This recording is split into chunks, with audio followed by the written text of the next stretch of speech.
Now we are at Hampi. Virupaksha Temple is located at Hampi. It is located 350 kilometers from Bangalore in the state of Karnataka. It is a part of the architectural groups at Hampi. It has been selected as a UNESCO World Heritage Site of India. Virupaksha means the form of Lord Shiva. At the western end of Hampi Street is the Virupaksha Temple. The 50-meter high East Gali Gopuram welcomes you into the Virupaksha Temple. The presiding deity of the temple is Virupaksha, or Shiva. Associated with the main deity are Pampadevi Temple and Bhuvaneshwari Devi Temple. The temple has an uninterrupted history since the 7th century. Inscriptions indicate that the Virupaksha Pampa Temple predates the Vijayanagara Empire. Historians estimate that it may belong to 10th to 12th century. According to historical evidence, changes were made to the main temple during the Chalukya and Hoysala administrations, but the main temple itself is said to have been built by King Vijayanagara. After the fall of the Vijayanagara kings and invasions in the 16th century, the magnificent sculptural beauty of the city of Hampi was destroyed. Virupaksha Pampa Prakaram was not affected by the invasions of 1565. In the Virupaksha temple, offerings of incense and lamps continued unhindered. At the beginning of the 19th century, the images on the roof of the temple, the east and north gopuras, were renovated.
This temple has 3 ramparts, 50 meters high with 9 konas. 2 konas of the East Gopuram are made of stone.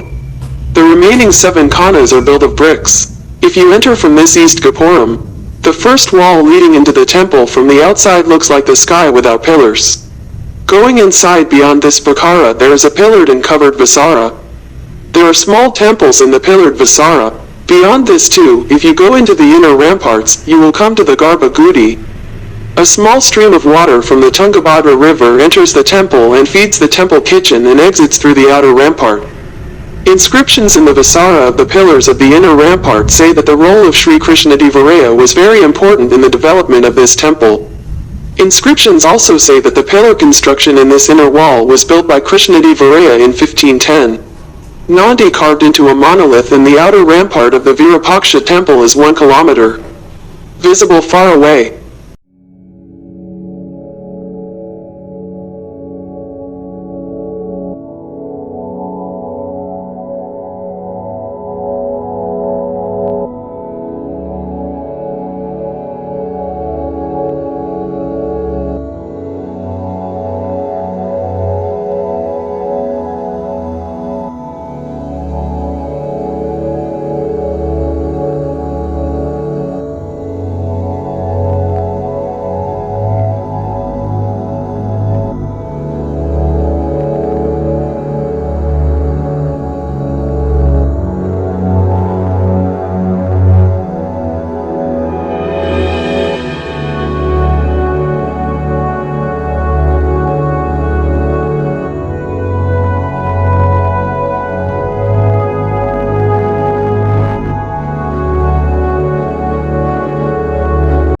This east-facing Virupakshalayam is very tall with 11-storied main Raja Gopuram.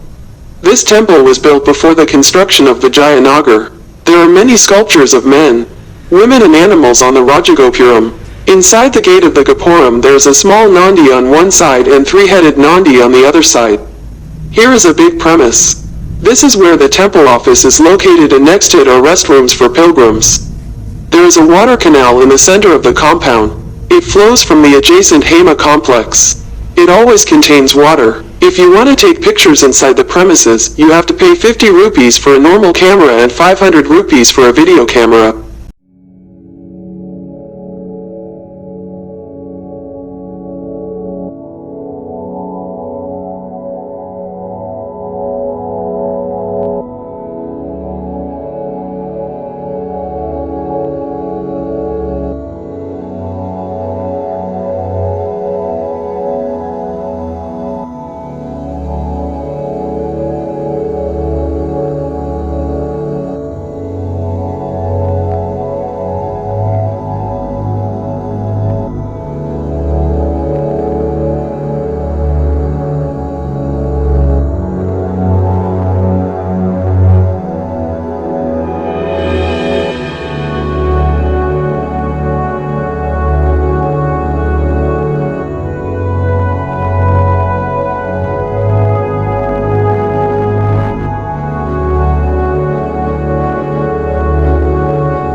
Opposite this enclosure there is another Gopuram. This second Gopuram is smaller than the first one. It is called Rayala Gopuram because it was built by Sri Krishna Deva Raya. There is a stone inscription in the doorway of this Gopura. After this gate is the second enclosure. It has a Mukha Mantapa in the middle, followed by a Garbha Gudi. There are other deity sub-temples in the verandas surrounding the Garbha temple. They are deities like Pathalswara, Mukti Narasimha, Sri Venkateswara, Mahishasura Mardani. Virupaksha Swami also has the name Pampapati. Today's Tungabhadra River is what was earlier known as Pampanada. Trikala pujas are performed in this temple. In this precinct there is a lamp pillar, a flag pillar, a four-legged mantapa. In the four-legged mantapa there are three Nandis. Then there is Mukha Mantapam. Next to the steps leading into the Mukha Mantapa is a rock inscription inscribed on both sides in ancient Telugu. The Mukha Mantapa has many pillars with beautiful sculptures on them. The upper roof is plastered with lime and pictures of strange animals like tigers are painted with those colors. Most of the images have faded over time, but some still remain. Domingo Peace said about these on that day, "There is no way into the Sanctum Sanctorum from Mukha Mandapam. There are steps on both sides of the Sanctum Sanctorum for devotees to have a darshan of the Swami, following the rule of not facing the fierce form of Swami. There are two drawers on either side of the Sanctum Sanctorum. There are ceremonial idols of Swami in it. In front of the Sanctum Sanctorum is a mandapam with four beautiful black stone pillars. These pillars have fascinating carvings. Domingo Peace said about these, "It includes the vehicles of Swami like horse, peacock and elephant." At some height on the right side of the Garbha temple is a pictorial map of Swami's golden jeweled crown. The original crown was made by Sri Krishna Deva Raya. The crown is kept in the government treasury. It is worn to the Lord on the occasions of festivals.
Behind the maternity ward, there is a stairway leading out. After going up 10 steps, there is a dark room on the right.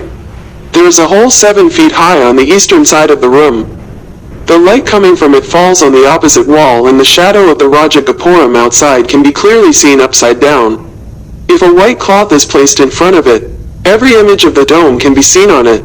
Pinpoint camera lens, we see the upside-down reflection of this through the formula. An upside-down color image of the dome can also be seen during midday and evening when sunlight is high. This is seen as very strange. It's not the sun's rays, it's just the light. This strangeness lasts as long as there is light outside. This is a must-see.